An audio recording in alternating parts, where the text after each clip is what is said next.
Déménagez en toute sérénité avec AGS, spécialiste du déménagement en Outre-mer. Numéro 1 dans les dom-toms, AGS offre des services de qualité. AGS expédie tous vos colis, conteneurs personnalisés ou partagés à des prix compétitifs et prend en charge le transport de votre véhicule depuis sa propre plateforme jusqu'à sa destination. AGS s'occupe de toute la documentation douanière. AGS, le meilleur conseil et le meilleur prix. Demandez votre devis gratuit sur notre site ags-déménagement.com. ags-déménagement.com. Martinique Actualité. À Fort-de-France, la violence fait parler d'elle, mais cette fois, ce sont les associations qui ont pris la parole. Réunies hier au Théâtre Autonome Mawon, au TOM, elles sont unanimes. La médiation sociale, c'est l'une des clés pour calmer le jeu. Problème, les médiateurs sont là le jour, alors que les tensions, elles, explosent souvent la nuit. Résultat, certains jeunes de 12 ou 13 ans traînent encore dehors à 22h, parfois à 23h. Et sans adultes pour les encadrer, ça peut vite déraper. Les associations réclament donc plus de moyens avec des éducateurs de rue capables d'aller chercher ces jeunes là où ils sont et d'impliquer aussi les familles. Objectif, retisser du lien, éviter les dérives et redonner des perspectives. En clair, médiation le jour, éducation de rue la nuit, une alliance qui pourrait bien devenir l'arme pacifique contre la spirale de la violence en Martinique. Le ministère de l'Intérieur a publié ce vendredi son bilan de la délinquance sur 12 mois et les chiffres outre-mer interpellent. Aux Antilles, les tentatives d'homicide sont en nette hausse quand la Guyane et Mayotte enregistrent une baisse. En Martinique, les homicides progressent alors qu'ils reculent franchement en Guyane. Autre constat marquant, à La Réunion, plus de 11 000 victimes de violences physiques et sexuelles ont été recensées en un an, soit le double des chiffres observés en Guadeloupe ou en Martinique.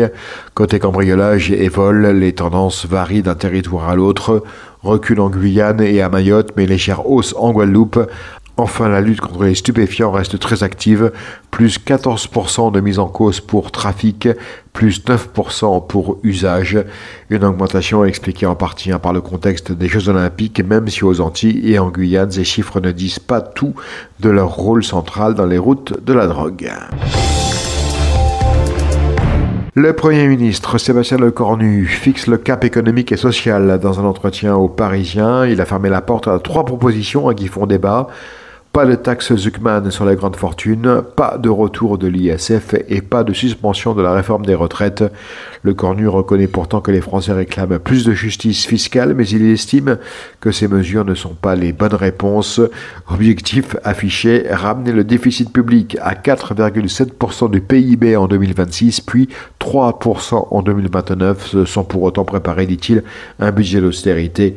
Le chef du gouvernement veut aussi aller vite. Son équipe ministérielle devrait être nommée avant le début des travaux parlementaires prévus la semaine prochaine, alors que s'annonce une nouvelle journée de mobilisation syndicale contre sa politique le 2 octobre.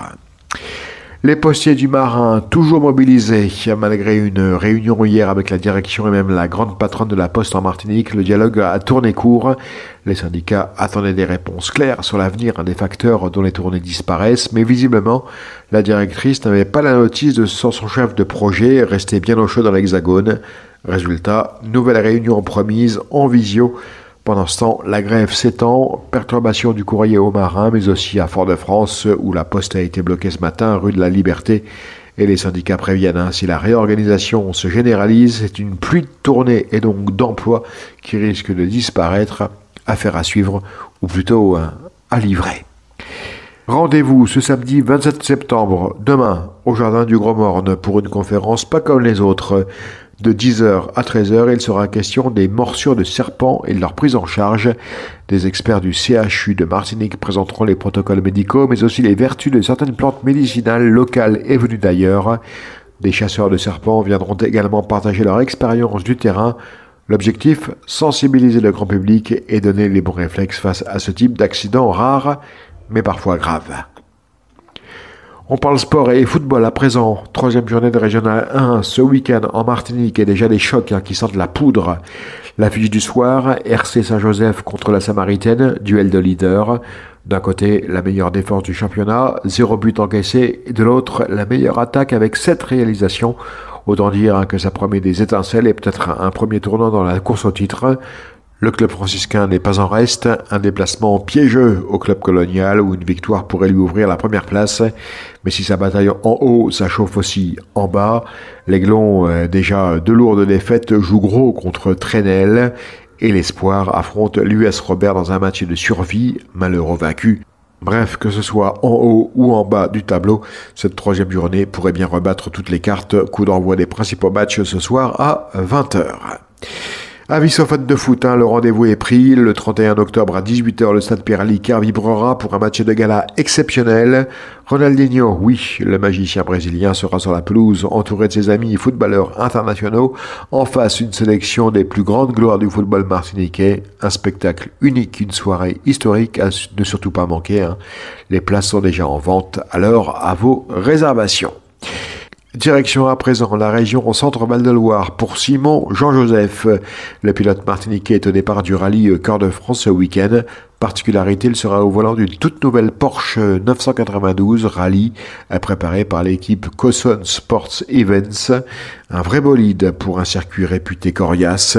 Simon Jean-Joseph avoue, il découvre tout en même temps la course, la voiture et même une nouvelle gamme de pneus Michelin. Autant dire que le défi est de taille, mais le Martiniquais compte bien s'adapter, prendre du plaisir et ramener la voiture entière à l'arrivée. Verdict entre ce vendredi et dimanche sur les routes de Savigny sur Bray, en région centre dans l'Hexagone. Et tout de suite, c'est l'agenda du week-end sportif avec Rémi Colbert. Bonjour à tous. Nous ouvrons cet agenda par du basketball. La première journée de pré-nationale féminine débute demain à 18h. Le Golden Lion accueille l'Aiglon. Éclair Basket reçoit l'Arsenal, Madin Glory Basket Club, 24 Basketball, Gauloise Golden Star et l'AS Black Star affrontent l'AS Aigle Noir. Chez les messieurs et toujours en pré-national, la première journée démarre ce soir avec l'USAC de Foréal qui accueille l'Intrépide. Demain, l'AS Black Star sera face au Madin Glory Basket Club, Gauloise Golden Star et le Golden Lion affrontera le Rebond Pilotin. Le président Pilotin, Carl-André Delay, nous parle de son club. Actuellement, proposons quasiment toutes les catégories masculines, donc de U7, U9, U11, U13, U15, U17, l'année dernière U21 et bien sûr les seniors masculins. Nous avons 2 équipes seniors masculins et cette année nous essayons de renouveler notre équipe U18 féminine. Nous enchaînons avec la 3e journée du championnat de R1 de football qui commence ce soir. L'Espoir de Sainte-Luce accueille l'US Robert, Club Colonial, Club Franciscain, Aiglon CO Trenel. Le RC Saint-Joseph joue la Samaritaine. Demain, le Golden Lion est en déplacement à Sainte-Marie pour affronter l'AS Mont-des-Esses, Golden Star Émulation et Club Péléen Inter de Sainte-Anne. En R2, on joue ce soir pour le compte de la seconde journée du championnat.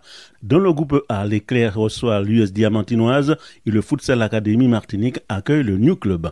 Demain, le RC Rivière-Pelote éveille et l'US Marinoise affrontera le CS Vauclinois. Le coach marinois David Dicano nous fixe l'objectif du club pour cette saison. De finir dans les 8 premiers, puisque les 4 derniers descendent, il n'y a plus de barrage. Donc c'est un championnat qui sera rude, qui sera âpre. Ils vont avoir des derbys tout le week-end, donc ça va être compliqué. Maintenant, nous allons nous battre pour être dans les 8 premiers, pour qu'on puisse se maintenir en R2. On reçoit le 16 Vauclinois ici, donc on joue 2 fois d'affilée chez nous. Est-ce que c'est une bonne chose? J'en sais rien. Mais en tout cas, ça nous donne de la force, des forces positives pour le prochain match. Dans le groupe B, un seul match est prévu ce soir. Il s'agit du Rapid Club qui reçoit l'Océanique. Les autres rencontres se joueront demain. La Ligue de volleyball organise demain un regroupement de jeunes de 9h à 12h. Les catégories M13, M15 féminines ont rendez-vous au hall de sport de Sainte-Luce. Les M18, M21 au lycée Joseph Zobel de Rivière-Salée et enfin les M18, M21 masculins sont attendus au hall de sport des Anses d'Arlay. Une matinée de sport, d'échange et de convivialité pour les jeunes volleyeurs, filles et garçons. La seconde édition 2025 de l'opération Tous au golf se tiendra au golf de l'Espérance des Trois-Îlets lors de la matinée porte ouverte de ce dimanche de 9h à 13h. Outremernews.fr, le site de l'actualité Outre-mer, 24 heures sur 24 et 7 jours sur 7. Retrouvez la chaîne Outremer News sur YouTube.